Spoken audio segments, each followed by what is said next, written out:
6 p.m. Eastern Time. Are you a spiritual seeker who's ready to move forward in your life? I'm telling you about my RPM program, Recognize, Plug In, and Manifest Your Life. This is my lifelong work. 25 plus years in the making for me to release this to the public. I'm very confident about the power tools that I have in this program. Recognize, plug in, and manifest your life. Go to centeroflightradio.com. At the bottom of the page, you will see a fast-moving Ferrari. Ferrari meaning power. That which is sleek, that which represents something just really, really cool and full of deliciousness, as my guest Charis would say. Click on that link and it'll take you to another page for RPM program. There you will discover what you will get and what you will be able to create. Again, my lifelong work. You can also send me an email at keithanthonyblanchard@gmail.com and say, hey, Mr. Blanchard, skip the Mr. Blanchard, just call me Keith. I want my free session. Sign you up, get you going to moving into greater degrees of bliss. If you have a block in your life, I am the go-to guy. I can help you move through that. Not because you're broken. I want to empower you with the tools that you can just kind of dismantle that block. But also, if greater intuition you want to expand in your awareness, learn how to be a conscious, deliberate creator, all that cool spiritual stuff. This is not cliche. Trust me when I tell you. Well, Keith, anybody would say that. No, I am telling you this is not cliche. I have put this into practice for many, many, many years. And the people who are taking on this work are responding to me with this big, all capital letters, wow, underlined 3 times, triple bolded, and all that cool stuff. I promise you, RPM is the way to go. Contact me at keithanthonyblanchard@gmail and ask for your free session. Also, while you're at Center of Light Radio opening page, you'll see a sign-up form. Fill it out. You will get my ongoing newsletter, what I haven't started yet, but hopefully soon. But you will begin to receive all of my creations, that which I used to charge money for free. Say what? That's exactly right, for free. I woke up one morning and let's create a little separation there. I heard a voice inside that said, Keith, give your stuff away. And I said, give my stuff away? Where am I going to get my money? And then it sort of metaphorically tapped in my shoulder and said, your money does not come to you in the way that you think. And that stuff that you've created is not yours, and it's not right for you to hoard it. Give it away. So that's what I'm doing. Sign up in that form on the Center of Light opening page, and we'll get you going. That's for sure. Are you a Center of Light radio listener? I'm glad you're here. The chat room has been full lately. Every the word's getting out. I'm appreciating you greatly. A couple of more announcements really quick. Many services I provide. Speaking services, I can cater to your theme. I can travel anywhere in the United States, anywhere outside the United States. It all depends on you. I can talk about life-changing presentations, divine incarnations that I've been fortunate in my lifetime, this lifetime, to hang out with Bhagavan Sri Satya Sai Baba behind me, as well as Swamiji Visvayogi, who I hung out with recently. Presentations on extraterrestrials, many, many different types of themes and subjects. If you have spiritual squatters in your house, we're talking about ghostesses, and they're bothering you, and they're not paying rent, and you want them gone because they're causing you trouble, I will be with you to the end. I know what it's like to be in a situation that is just not fun. And I will give you power tools. I will give you ideas. I will give you a bag of tricks. I will bring you a spiritual arsenal that I promise you, if you begin to implement this in your life, they will disappear just as fast as they came in. You can contact me at keithanthonyblanchard@gmail for that. And now it's time to get down to Center of Light Radio business. Today on Center of Light Radio, my guest is Charis Melina Brpwm, and we're going to be talking about, I love this title, Ascension through Deliciousness. Let me tell you a little bit about the show. Charis will enhance the Center of Light Radio's audience connection with the unseen world that is a hallmark of human life and consciousness, as well as every spiritual tradition in the world. Trained in conventional as well as new innovative methods, Charis is a pillar of the new golden paradigm of grounded, embodied, relevant consciousness in the world today. Combining ancient traditions with modern technology, Charis is dedicated to the path of ascension through deliciousness in her work, whether individually or in group settings. You can find more about my guest today at www.charismelina.com, and you spell that CharisMelina.com. Welcome to Center of Light Radio, dear. Thank you, Keith. Thanks for having me. So good to be here. I'm happy you're here. You came by referral of my producer, Mr. Joe. And so here we are. Tell me a little bit, well, let's just dive right in, about Ascension through Deliciousness. Yay. Well, it's a nice topic, huh? Because it's all about doing the work, of course. But I really believe and have experienced that we're at this time in human evolution where we're bringing the lower and upper chakras together, of course, which a lot of people know. But there have to be people on the planet who hold the light in a different way that's not battle oriented. And I think that's a new thing. And I came through the light warrior path. I've definitely done that. And then I just got these slow versions, the sequence of epiphanies saying that, yeah, when it's time to do the work. But when you're not having to face the struggle and the pushing, towing the line of evolution, one of the ways to do that is by focusing on the good, and really like harmonizing that and honing it and mastering it.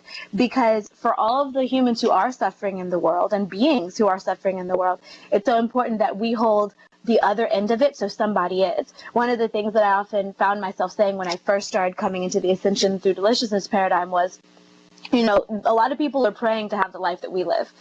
I've heard that if you even own a computer, you already are the 1%.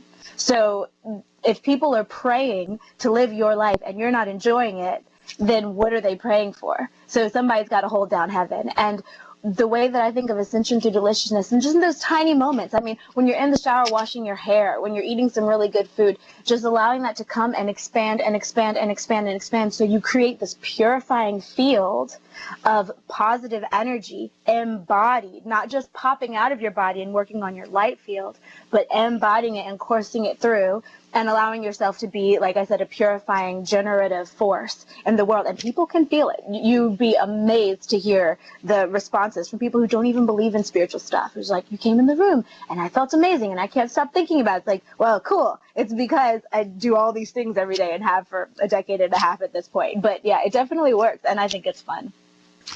I love what you said, by holding heaven down. And for those out there, she's not meaning like holding it at bay. She's meaning being the anchor, being the lightning rod, very firmly planted like Peter the rock, and being unmovable and unswayable. I'm not influenced or swayed by definitely not the negative, and maybe somewhat, but also not the positive, because there's another paradigm, another thing that happens when you are unmovable, because you become the dominant tone.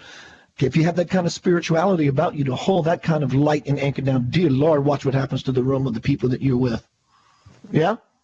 Definitely true. Yeah, and I think that it's a concept that other people teach. For instance, Abraham Hicks is really great at that. Follow the yummy, follow the yummy. But the thing that I think is missing sometimes is also the ability to do shadow work, because shadow work's so important. And also knowing, because I really do believe that we are in the emergence of the golden age. We're in a renaissance of thought. I think a couple generations down the line, they're going to look back right here, right now, and say that was the beginning of when the world became a unified place, thanks to the internet and the possibility of travel we now have. They were the innovators. They were the pioneers. You and me, and all people around, lots of people around the world of the like. Yeah. Love it. Yeah. Love it. And if we've been blessed enough to be in a situation where you can, then I think you have to. It's your responsibility to. If you have been born in a world where you're not starving and where there's not disease all around you and where there's not war all around you and where you have enough, then I think it's our responsibility to shine that and to be proud of it. I think a lot of especially light workers feel bad that they're not in more difficult times and it's hard for them to enjoy it. But I think, and I think this is kind of revolutionary too, from what other people are sometimes saying, is that it's your responsibility to say, no, I have to anchor this and I have to shine it, because that's how we create these generative fields that lets more people come and magnetize toward it. And that's how you can heal the world too. What do you think about these spiritualists who say, so-and-so has a Messiah complex? I have a Messiah complex. I enjoy my Messiah complex. I wish there were more people in the world who had Messiah complexes, because isn't that why we're here in the first place, to bring about change in the world, and do it with such a way that, if you can take responsibility for the whole world, guess what happens? The world becomes illumined, and all this craziness and this unbalanced energy just stops. Yeah, that's one of I was just talking about this the other day, actually, great synchronicity, that it's important to see our own shadow so we can deal with it. And also, a lot of our superpowers hide in our shadow. And one of the things I was saying was, yeah, I definitely am guilty of having a Messiah complex sometimes, thinking that we have to save everyone. But as long as you don't let it tie you down and make you tired and exhaust you and make you lose faith, then I think that's okay, because everything is connected. And if you are thinking about helping the people around you by the vibe that you hold, then all the more reason to keep going strong. And that's sometimes the thing that gets you out of bed in the morning and gets you to do your spiritual practice and gets you to grumble through your yoga and whatever it is knowing that there are other people who are depending on you to hold the vibe. Through your yoga. All day, my whole yoga routine today, I was complaining in my head the whole time. It's not always easy. So tell me more about this work that you do, Ascension through Deliciousness. The title is pretty descriptive, but let's get into the meat and taters of it all. What is this Ascension through Deliciousness? Take me through a Charis day. Ooh, that's the first time anyone's ever asked me that. I'm excited. Okay, so a Charis day. Well, first off, the term Ascension means kind of evolution into our light being selves. I've been experimenting now for about a decade on things like biohacking and superfood nutrition and pranic techniques. I'm about a year into pranic breathing on the daily. And so it's my goal to keep this body as top running as it can be for as long as it can be. And then some people might laugh at this, but I'm kind of going, I mean, we'll see if I do it or not, but I'm going to the whole dissolve into light thing. I don't really want my body to decompose around me, and then I'm kind of going into the whole, maybe one day I'll walk into a tree and disappear. And I know that's very sci-fi and fantasy-ish, but man, aim high, you know. So a day of mine is usually on a work day, on a productive day, not a chill and lounge around day. I usually set my alarm clock a few times. I set it for 3, I set it for 4, and I set it for 4:44. And then I get up at 4:44 and write down my dreams if I had any, and then have a cup of hot water and go to the gym and do weight training. And then in the gym, go in the steam room and meditate. And then in the meditation, align all chakras. I work from the top down rather than the bottom up. A lot of teachers will teach you from the bottom up, but I like it. Resonated more from the top I down. like it. It makes sense to me that even though heaven or God or source is not really up there, it is so ingrained in our consciousness that it's up there. And though our crown chakra is somewhat up here, it does make sense to me that you would be pulling light down to ground it into the earth versus, Mother Earth has her own energy, but, without source, it just makes more sense to me. I think so too, and I know that when I start at the upper chakras and then start with meditating on divine light and bring it down through intuition, bring it down through speaking, and then through the heart, and then through the will, and then through the connection, and then finally down to the earth and anchoring into the heart of the planet, there's this moment where you're feeling your physicalness, you're feeling your humanity, and at the same time you're coursing all this divine light through your being and also sending it down to the earth. And it's a really delicious moment. It's a really beautiful, kind of decadent, kind of luscious and scrumptious moment of saying, in that moment you can say, I am doing what I'm here to do. I am holding the light. I am being incarnate, whatever you want to say, in those moments. And then the next parts of my meditation are I activate, well, first you work on your little bubble, your etheric bubble, make sure there are no tears in it, rips in it, holes in it, weak spots, buff it up with some prana and some chi. And then I spin a Merkaba, which is a technique that's ancient, that's been used for a long time. And then I usually interact with whatever guides I'm working with at the time. And they come and go over the years. I have some that have stayed with me since I was little. I noticed their voice when I was an adult, and I was like, hey, they're the same guys that said, perhaps you should use the yellow crayon when I was little. And I just had blocked it out until I started realizing how to consciously do it. And then after that, my favorite thing to do is to meditate. And this is easier if you are in kind of an extreme condition. So if you're in a hot spring or a steam room or a sauna where your body is kind of put to pressure so that it alters your mind state, to meditate until you're so aware of being consciousness in the game, in the physical game, that when you come back into your body, you feel like you're in kind of a virtual reality state. That's my favorite. And I don't get to it every day, but when you do, it's super fun. I love the fact that you shared your meditation about spinning the Merkaba. Many, many years ago, I used to do Merkaba meditations. And what I would do, have you seen the movie Contact with Jodie Foster? Yeah. Okay, you remember at the end when they finally got the apparatus working and that thing was spinning and it was like a gyroscope that had one particular ring that would go this way and another particular ring that would go this way, and the one on the outside would just freely do exactly what it wants. Boy, let me tell you some of the experiences I had doing this type of macabre meditation. I was launched through the crown chakra and ended up in a pyramid, launched through the apex of the pyramid, and then the pyramid begins to resonate. Long story short, very, very powerful meditation. And so, and also, you had mentioned a little bit ago that you would do pranic breath. Could you give us an example, or would you tell us exactly, for those who are not familiar with it, what is pranic breath?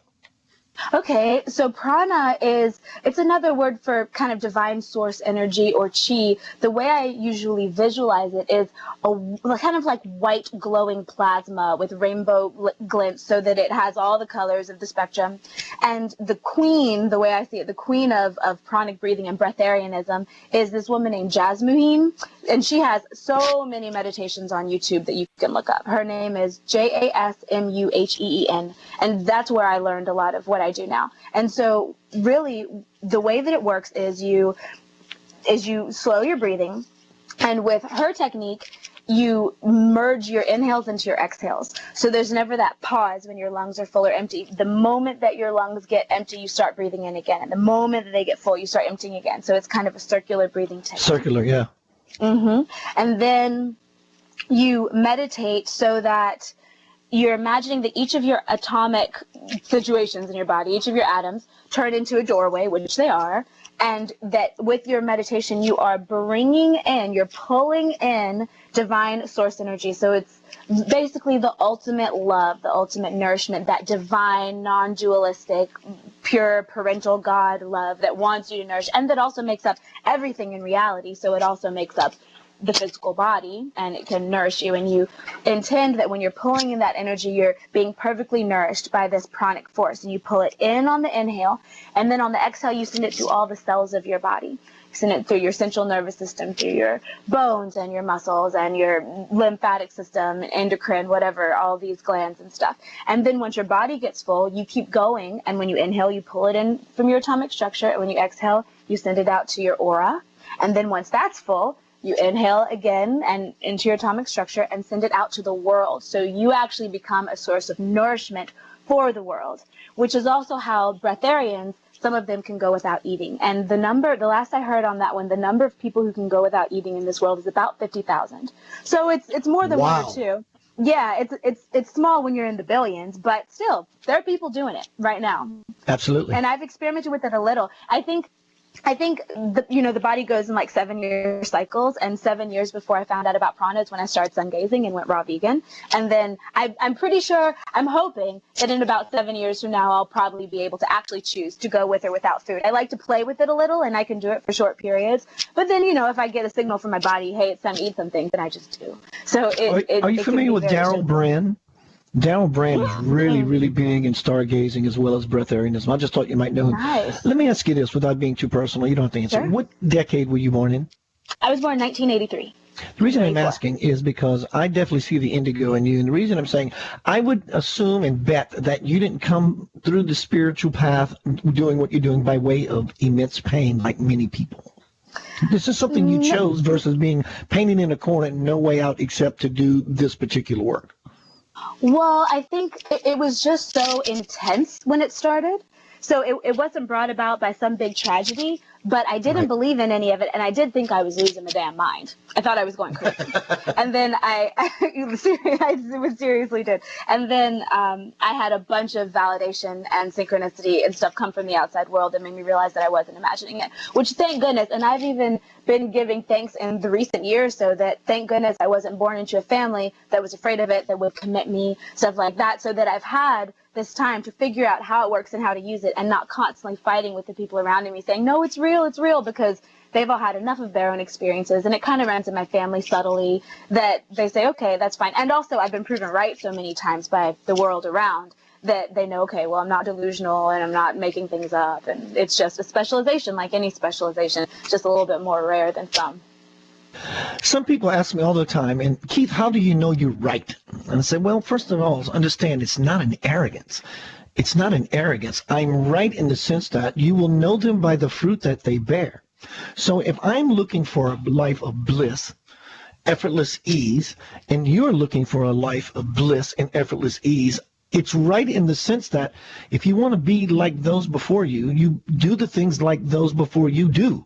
And so it's right, as you were saying, the validation of the outside world. A lot of spirit, I said this the other night, dear Lord, on a burst of light live on my wall. I do these live bursts often, this live video feed. And I said this the other night, that a lot of spiritualists think that, stay away from the outside. It's all about the inside. It's all about the inside. Look, I'm going to say it right here right now. I like having a good time, and that outside world provides me with a whole bunch of fun. But actually, that's only half of the coin, because the inside and the outside is the whole pie, because the outside universe is reflective, and it validates to us where we are in the process. Would you agree with that statement, dear? Absolutely. Absolutely. This world is a reflection of who we are, and it's a reflection of what we're doing. So I think if you do the work, and the main thing is noticing those bright moments, because everyone has them, but also with the way that we've been taught spirituality is, and the traditions that have had us for hundreds of years now, we're taught to not pay attention to the good things. We're taught that the only way we're virtuous is if we're struggling, is if we're not having enough. The only way we know that we're giving enough to other people is if we don't ever have enough. And I think that was true for a while. Sure, this earth has been through many ages, but I think that right now we're on the cusp of saying, no, we give from the overflow. We fill ourselves and then give what overflows. And then it's a better code anyway. That's one of the reasons. I mean, I do teach people to do this. I have a class up right now called The Art of the Mystic, which is kind of how to embrace the mystical side of yourself, and a bunch of little techniques and practices and stuff. But we are living in a new time now where things are easier for many of us. And we might as well use it, because I think that's the job. I think that's the assignment. Yeah, a lot of our parents say, work hard and you'll have everything you need. And I was instilled with that, and thank God I've broken through and gotten rid of those residual. Well, I'd say they might still, no, I'm not going to affirm that. I've broken through those residual energies. I'm done with that. Done. But I agree with you. Things are moving at such a pace now in this time that we're living in. For most people, for a lot of people, things are getting really, really easy. And for others, things are getting really, really hard. Yeah, and embracing your path is a big part of it. And one thing, and this is a big part of the Ascension through Deliciousness thing too, because, we're here to experience the full spectrum of emotion. We're not here to just be happy all the time. And I'm fully confident in saying that at the end of your life, wherever you go, when they're doing that highlights reel of what you experience, and you're there with your little counsel saying, okay, how to do, what's going on, the times that make the highlights reel of your life, those important times, are not always when you were gleeful. Sometimes it's when you were dissolving on the floor. The deep feeling and the embodiment of the intensity. And so what I often tell people when things are going hard, I mean, we have a supermoon eclipse going on day after tomorrow. So a lot of people are having the feels right now. And so what I say is, if you don't feel amazing, if it's not that you're feeling good, if you're going through hard stuff, then you revel in the feeling, the feeling of having that emotion, not the emotion itself, because the emotion itself might be cranky and crusty and grindy, but the fact that you can feel that much is beautiful in itself. And then if you can get into that and be like, okay, like the beautiful tragedies that Shakespeare wrote and all that kind of stuff. It's a whole art form. So you can enjoy it in those moments as best you can. And then before you know it, you're back around again to the positive end. And you can dive into that more often too, knowing you've worked for it. Charis, we're on cosmic time. The first half hour of this show flew by like it was nothing. We're at the bottom of the hour. Would you give out your contact information, your website, Facebook pages, anything you want our listening audience to know more about you and how they can find out what you're doing and get a hold of you? Sure, yeah. Well, my website is charismelina.com. CharisMelina.com. My Facebook, they can find me at Charis Melina Brpwm. Brown's my last name, and I use all three in my Facebook. I do a lot on Instagram, too. It's one of my favorites lately, and there are these little stories you can do that only store for about 24 hours. So you see a lot of little weird things in my life. I usually will pull a card of the day and stuff like that, and that's My name there is Charis Melina on Instagram. And I have a YouTube channel too. And all those other places, my website will link to the YouTube channel. So, yeah, and I put out YouTube videos every so often, but at this point I have several hundred up. I mean, there are hours and hours and hours of content up there, so people can kind of dive down those rabbit holes if they want. I've gone through various ones over the course of the years I've been doing YouTube. I love just before the break of you announcing how people can find you, is you were talking about feeling. Something transpired with me many years ago, 1998 to be exact, about 8 o'clock in the morning. I was waking out of my sleep. I had this little pain in my side, and I decided, well, Keith, just roll over and it's going to go away. Boy, when I rolled over, I was wrong. It engaged fully, and it was a kidney stone. Oh, dear Lord, let me tell you how bad that was. So after a few weeks of having these many hours bouts of just excruciating pain, I went to the doctor. Finally said, yes, Mr. Blanchard, you have a kidney stone. Go back home. They gave me some Percocet, the Dilaudid, or whatever it is they gave me that did not work. And so I'm laying in my bed, and this is when I first started my spiritual walk. And I knew enough to start practicing some things my mentor told me. And I'm laying on the bed while this kidney stone is just ripping me apart. So instead of going into, oh my God, resistance, resistance, resistance, please go away. Oh, I decided to let it be. I just let it happen. And I let go into it far enough to where I just let it be. And I realized in that moment, I am the one that is equating pain to suffering and suffering to death, and death being the end.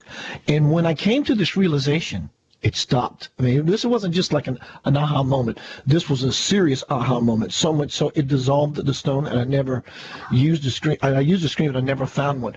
The point is, me saying this is because something you said right before the break, which is when you find yourself in a situation of very intense feeling, you know, something really got you, and it got you good, and it's holding on, and it can hold on to you very tight depending on what you do with it in the moment, is not label your feeling as if, oh my God, this is bad, oh my God, this is this, oh my God, this is that, because when you do, it begins to stick.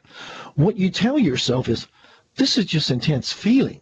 That's all it is. It's just feeling, and it gets the negative spin completely off of it totally, and it won't have anything to be able to stick. What are your thoughts about that? I think that is absolutely right. There's an energy healing technique that I learned a few years ago, and it's one of those that I'll forget and then remember, and then forget and then remember. You know how that kind of stuff is. But it's when. So say you get a paper cut on your finger. You know, paper cuts are an example of those tiny little things that can make your whole day different because the pain is so weirdly bad, even though it's a tiny little cut. But it's a good example because it's a pinpoint of pain. Or like you break a finger or toe, or even something internal, whatever, right? There's a spot that is hurting on your body. What we normally do, especially those listeners and watchers who are familiar with energy work, what our life force usually does is pulls back from the edge of the pain. Because it's like, I don't want to experience that, and you kind of try to pull back from it. And so the different thing to do is, rather than pull back from the edge of the pain, this works with headaches too, by the way, really well, is you go into it. Because you think, the natural thought is that if I go into it more, it's going to hurt worse. But actually what happens is, if you go into it and you go past the edge of it and try to find the center of it, try to find the seed of it, the gem of it, first it'll often move around a little bit. You'll think it's here, and then it'll move over there, you'll go over there, you'll go over there. But once you can finally get it and simply put your attention, your divine presence, attention on it, it blossoms away. It goes away. Totally, because I've used this analogy often. Let's say some painters came over to your house and they painted the inside of your living room, and the color is annoying. You don't like the color. You're not going to be able to change the color of that room if you're standing outside of the room. You have to go into the experience, into the room, to be able to change it. Same with the kidney stone, same with the paper cut. You go inside of, you bring your God's gift of awareness to it, and you see it from a whole different perspective, and then you begin to change things on a quantum level, and next thing you know, domino effect, things get really groovy really quickly.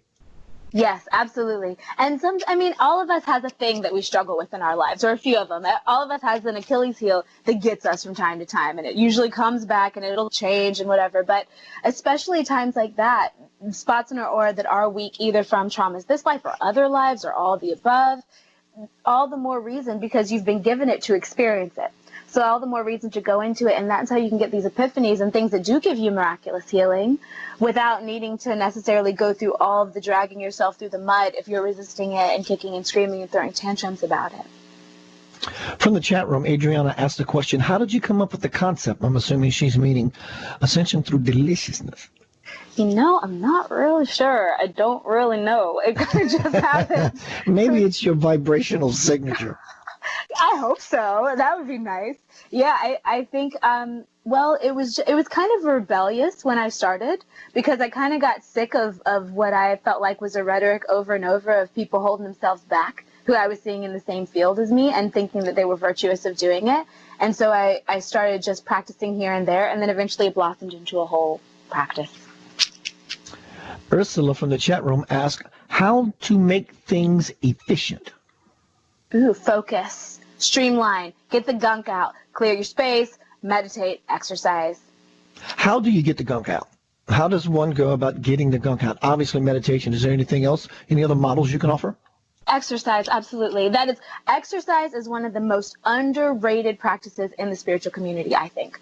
I would say when I was doing readings more often, because now I'll do readings every now and then, but for a year or two there, I was doing 1 or 2 readings a day.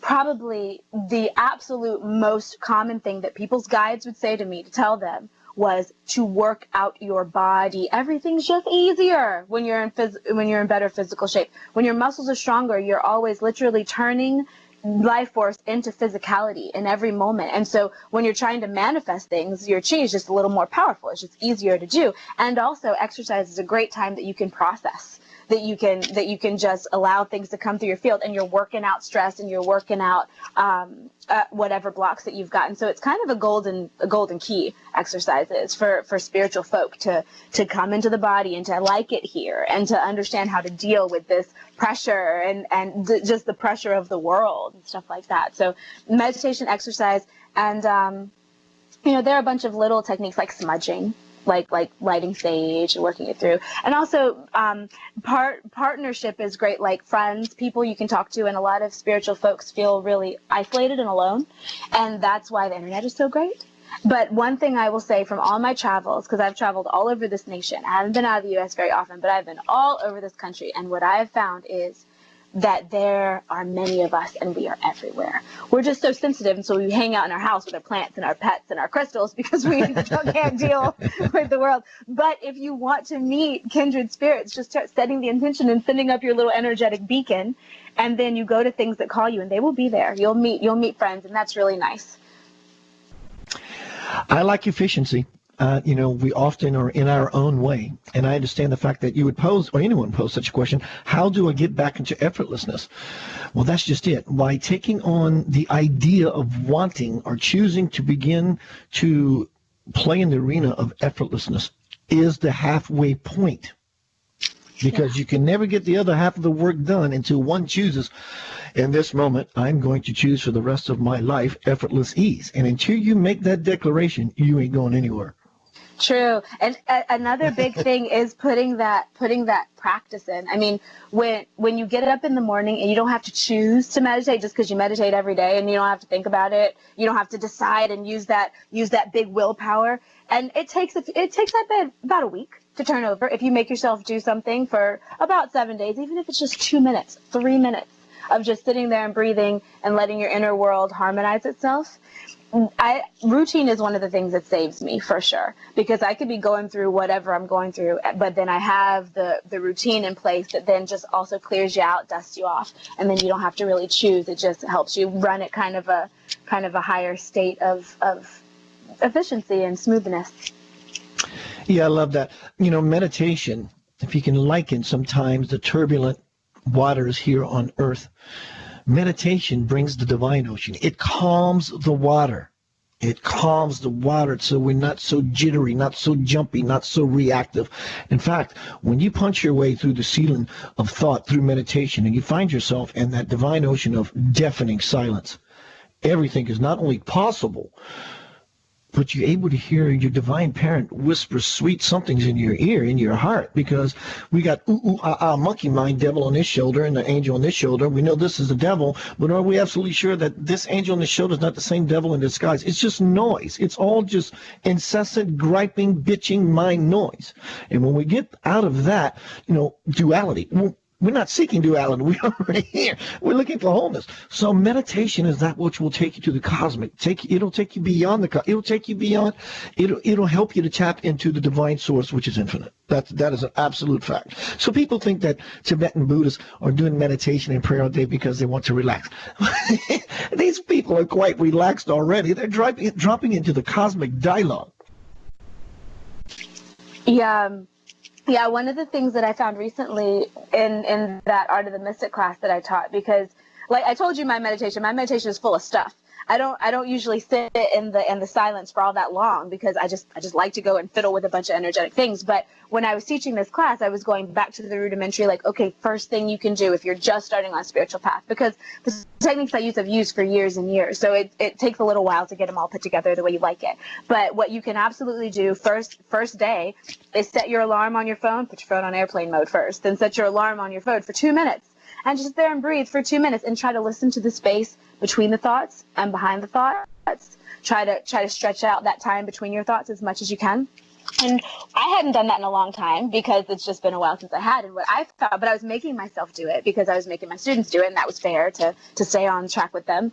And the thing that I found that was so lovely was that once I got used to it, so a few days in, and again, this is 2 or 3 minutes, does not take, everyone has 2 or 3 minutes to do this. No matter how busy you are, you can always jump out for 2 or 3 minutes.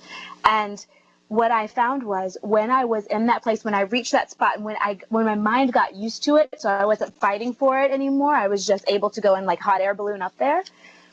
What happened was this amazing sense of nourishment. I felt like I was having divine energy just pour into me, just upwell through me and fountain up through me in a way that I did not expect, and that felt amazing, and that felt so empowering. And then you're stronger throughout the day, because it's like you're doing that inner scaffolding. You're making sure that inner energetic field is strong. So then everything that comes at you is just easier, because you've got on a suit of armor on the inside made of divine force and love.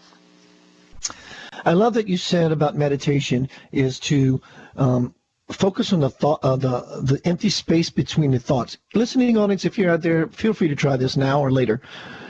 When you are consciously breathing, you are not thinking. Go ahead and try to consciously breathe and think a thought. It's very, very hard to do. In fact, it's probably impossible. But also, when you're thinking, you are not consciously breathing. So what Charis is saying is, as we do meditation and as we do intentful conscious breath deliberately, the dynamic of your life begins to change. It's not only I'm supplying my body with the oxygen it needs to stay alive. No. Something else in a grand, magnificent way begins to happen. If God breathes life into man, as we breathe consciously, because God is conscious and it is the breath giver, you begin to seed your body with light. And all troubles just say bye-bye. Yeah. When we have stuff to deal with, it comes up and it finds us, so we don't have to go find it. We can focus on the happy and the yummy until it's time to deal with something, because there's no running away from it. And then if you are having these practices, then it makes it easier to deal with when it does come. And like she's saying, when you find something just happened in your life and it has the potential to really, really get you, what I invite you to do, let's say your beloved fur baby, your pet, just died, got hit by whatever the scenario may be, and it's got you, and it's really weighing on your heart. I understand it's weighing on your heart, and it's weighing on your heart because you care, and it's because you love, it's because your heart is open to the scenario. But now that your heart's open, instead of closing it to the ideas and the models of what we think is happening, if you set that thing right in your hands, just like this, and you begin to look at it without judgment, step back from it of what you think it is, and look at it, and admire it and appreciate it, the whole idea of it all begins to change. And what you can do is breathe your breath into the situation like a madman. Because what happens is, if you're the one deeming this situation to be that which is dark, by breathing the light into the situation, it takes on a new tone. And again, back to what we talked about earlier, it will not be able to stick into your life and your perception of what you think is happening completely changes. Yeah, it's sometimes easy to forget when you're in the ins and outs of life that we chose to come here. You hear a lot of people, especially highly sensitives, and you know, the indigos, the crystals, all the rainbow children. I think I've been feeling a new crop coming through that's like the diamond or the opalescent, some new kind of energy coming through. And there's this song that's been sung that I think is just incorrect. I think it's just a misunderstanding that I didn't want to come here. Why did I have to come here? Oh no, we were chomping at the bit to come here. We all wanted to come here because this is the party. This is where it's at. You know, totally. 2012 going through the galactic rift and all that kind of stuff.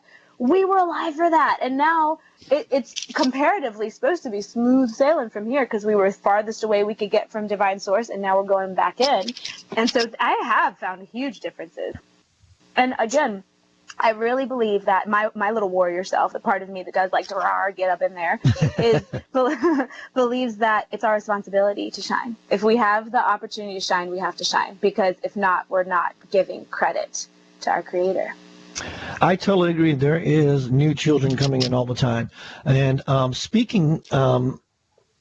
reading a lot of books, and I've spoke to many people, and you can't see it right now. There's a picture of an avatar behind me by the name of Satya Sai Baba. He says that's why we should not take this human life for granted, that there are souls waiting in a cosmic queue, a cosmic line to be born on Earth to participate in the human dynamic and dance, and that there is no other being throughout the entire universe and or omniverses that can aspire to God except human, but other beings throughout the universe can aspire to humanhood, and that's that cosmic queue that I'm telling you about. Everyone is anxiously waiting in line to get here. Cool. Yeah, I have a Sai Baba story. He let that ash fall from his hands. That magic ash would just fall from his hands. And when I was first learning Reiki, when I was first having my spiritual awakening, about at this point, how long ago was that? Maybe 16 years or so, 15, 16. My Reiki teacher, I didn't know what I believed in. I didn't necessarily believe in anything. I had no idea. But during my attunement, yes, that's it. She took some ash and she usually puts it on the third eye, but she said that I was too sensitive. She's like, I'm not gonna. So she put it on my palms during the attunement. And this is me who, again, I didn't know energy work at the time. I didn't understand anything, but I felt like there were holes being burned through my palms. And it wasn't painful, but it was intense. And later I asked her what the heck that was, and she said it was just my chakras opening, my palm chakras opening. But I remember at the time, the Sai Baba ashes were one of those things that made it so real for me when I wasn't sure what I believed. Sometimes you need that reality experience you can feel in your body and you can't deny. And that was one. When your palm chakra opened up, did you hear a pop? No, but there was a lot going on, so I don't know. And it was slow. It was like a slow open. It wasn't like a boom. It probably took a couple of minutes to kind of expand open. So you're like this modern day mystic. I love it. So do you have lots of mystical experiences in the sense of everything is mystical, but in the sense of the word that we know it to be mystical, like when you lay down and go to sleep at night, or do you find yourself in some, dear Lord, dimension where, the streets are made of gold and angelic presence is everywhere? And all the time. All the time. I knew it. And the nice thing about honing it is that that now I can kind of do it on call. But in the beginning, part of my life path has been figuring out how to do this. I mean, I wasn't my path to jump over to an ashram or to go, but I've studied a bunch of different paths throughout my time. But one of the things that I've often said is, in the olden days, someone like me would have just been sent to one of the temples to live. I remember being Lady of the Lake. I remember being the Oracle at Delphi. Like all those things. You would just go live in a goddess temple and you would understand how to do this stuff. But now they don't exist the way they did. But I do believe that in my long view is bringing them back to some extent. I do want to eventually do that because like I said, there are many of us. But at this point, yeah, and it's nice because sometimes unexpected stuff comes on, especially when I'm visiting a new area of the earth that I haven't been to before. before. A lot of times the land guardians will come to me, elementals will come to me. I can talk to angels whenever, you know, they're always around, so you can just call them in. Also ETs, I have big connections with them, and people who've died. It's not something that I usually do, and I have some really hilarious stories about that. I mean, I was staying in a hotel in Memphis that's Elvis themed, and Elvis totally came to me in my morning meditation, and I was shocked. And it's one of the, sometimes the weirdest stuff happens. You're like, okay, I don't really know what to do with that. I'm just gonna tuck it away in my brain and move on. But yeah, very mystical. And so, what were you like doing in Memphis? Visiting relatives, just passing through? I was driving through. Yeah. Do you come this way much? I was yeah, well, now that I'm anchored in Greenville a lot of the time, when I hop from Greenville through to Sedona and over to Los Angeles, which are some of my main grid spots, I often come through Memphis, depending on which road I'm taking. So that was one of the times that I came through. During the course of our dialogue, I can hear you, and I can hear you in many different levels. You are very well diverse. You're very well rounded in the spiritual arena. I mean, you know, you can go into any radio show and talk about elementals and fairies and angels, and then you can go and talk about UFOs and aliens, and you can, I mean, you have a plethora on your plate, girl. That's really, really cool. Thank you. Actually. Thank you. It's one of those things where I kind of don't really have a choice. You know, it just comes, and I got to deal, and I have to figure it out. And mastery and grace and dignity are some things that I really respect in others and myself. You know, I often say if a grown-up starts throwing a temper tantrum, my respect for them starts going down a little, because I really respect dignity and I really respect grace. And so it's important for me when I get dumped into a new world, like for instance, scary things happen sometimes, you know, sometimes there are unhappy spirits, like you were saying with the ghosts. I've definitely de-haunted people. I've definitely been around for some exorcisms and helped with some things. Sometimes it's scary, sometimes it's gnarly. And I feel like it's important to me to be able to handle my shit when that happens, to be able to be someone who's like, no, I got it.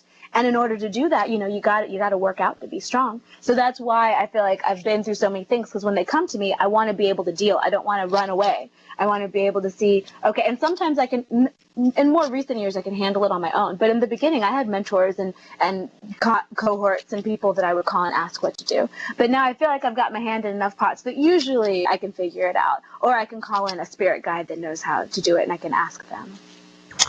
Yeah, it can be a little trying on you if you walk into a situation with some boogeymen there and you're not really sure what's going on. And I often, and I do this on purpose, I walk in very confident. Yes. Because that's the energy I want to portray when I'm walking into said experience, to impress whatever's in the house. I'm like, whoa, you know, I need to exit. And sometimes they just laugh at you and say, do you think so? I did this recently, a couple of months back. I went to South Louisiana to see my father. And someone contacted me and asked me to go into the house, and I did. And I went to the house, and as soon as I crossed the threshold of the bedroom, I can feel it. It was all over me like walking into a spider web, and it was icky, and it was sticky, and it wasn't fun, and it wasn't cool.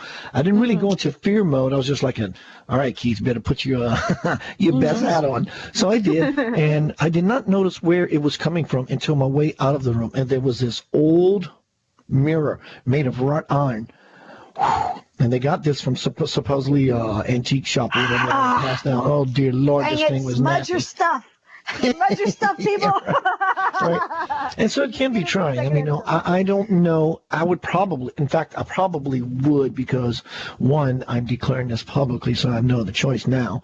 If there was something in someone's house that was truly of a demonic nature, I would prepare myself not to show off to see that I can do it, but it would be a challenge for me to walk through my fear, because I'm the type of guy that when I have a fear, I'm jumping off the high diving board head first into it. So again, like we talked about, I'll move into the situation so I can go in it to dissipate it. Yes. I'm not crazy. I may be crazy, but I'm not a fool.